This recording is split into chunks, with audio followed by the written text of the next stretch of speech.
বিমানবন্দরে আনসার সদস্যদের হাতে লাঞ্ছিত হয়েছেন মমিনুল হক। নিজের ভেরিফাইড ফেসবুক পেজে একটি স্ট্যাটাস দিয়ে ব্যাপারটি সবার সঙ্গে শেয়ার করেন বাংলাদেশ ক্রিকেট দলের এই বাঁহাতি ব্যাটসম্যান। তবে সকালে এমনটি জানালেও দুপুর গড়ালে সুর পাল্টে উল্টো আনসার কর্তৃপক্ষকে ধন্যবাদ জানালেন মমিনুল। জানা যায়, শুক্রবার সকালে ঢাকা থেকে কক্সবাজার যাওয়ার পথে হজরত শাহজালাল আন্তর্জাতিক বিমানবন্দরে মমিনুলের সঙ্গে অনাকাঙ্ক্ষিত ঘটনা ঘটে। মমিনুল তার স্ট্যাটাসে লিখেছিলেন, আজ খুব লাঞ্ছিত হয়েছি এয়ারপোর্টে। বাংলাদেশ আনসাররা খুব খারাপ ব্যবহার করেছে। সামাজিক যোগাযোগ মাধ্যমে তা ছড়িয়ে পড়লে সমালোচনার ঝড় ওঠে। বিভিন্ন গণমাধ্যমে এ নিয়ে খবর প্রকাশিত হয়েছে, কিন্তু ঘণ্টাখানেক পরেই ফেসবুক পোস্টটি মুছে ফেলেন মমিনুল।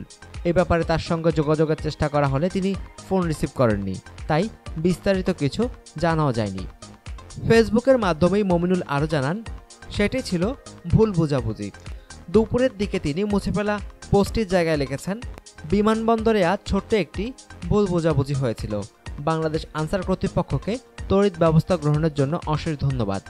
প্রসঙ্গত, ইনজুরির কারণে মুশফিকুর রহিম ও ইমরুল কায়েসের সঙ্গে নিউজিল্যান্ড থেকে আগেই দেশে ফিরে আসেন 25 বছর বয়সী মমিনুল। সিরিজ শেষ করে দুদিন আগে ঢাকায় পা রাখে বাংলাদেশ জাতীয় ক্রিকেট দল। অনুগ্রহপূর্বক সংবাদটি শেয়ার করুন এবং খেলাধুলার সর্বশেষ খবর জানতে স্পোর্টস লাইট সাবস্ক্রাইব করে রাখুন। ধন্যবাদ।